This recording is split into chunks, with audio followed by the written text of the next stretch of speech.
The bird flu has been detected at a commercial poultry farm here in North Carolina. It was identified in Hyde County and confirmed by multiple labs, including one here in Raleigh.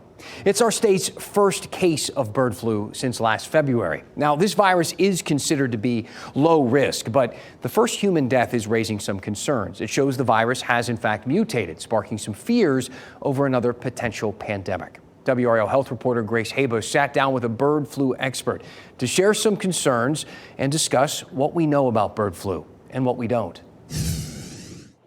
What is the risk of catching bird flu? What are the new concerns after a death here in the U.S. just this week? And what's the chance of another pandemic? These are the questions we took straight to a scientist who's been tracing bird flu outbreaks across the globe for more than 20 years. Recognizing warning signs while not causing global panic. That's the balance scientists like Richard Webby are trying to strike. We're giving this virus a lot of opportunities to change, and that's where the real worry comes in. Low risk, but the potential consequences are quite scary. Concerns further heightened after the first reported human bird flu death on Monday. Webby has researched bird flu in his Tennessee-based lab at St. Jude's for 25 years and now helps track the virus with the World Health Organization. We've learned a lot about the virus, about how it can cause disease. Webby says the fact that the virus mutated in a human is concerning. We know there are specific mutations in that virus that will switch it from one day being a bird or a chicken virus to being a human virus, more adapted to humans. The researcher says one silver lining so far is the lack of human-to-human transmission. A lot of people want to know, is this another COVID-19?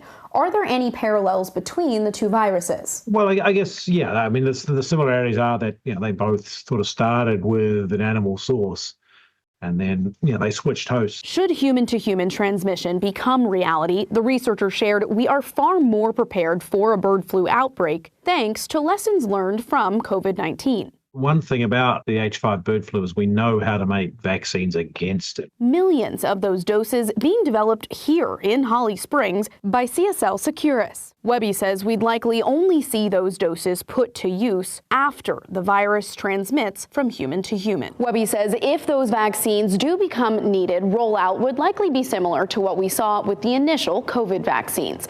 Grace Haba, WRAL News. Again, risk to humans is considered very low. Health officials do advise you to stay away from wild birds and animals and also to thoroughly cook poultry products and to never consume raw milk.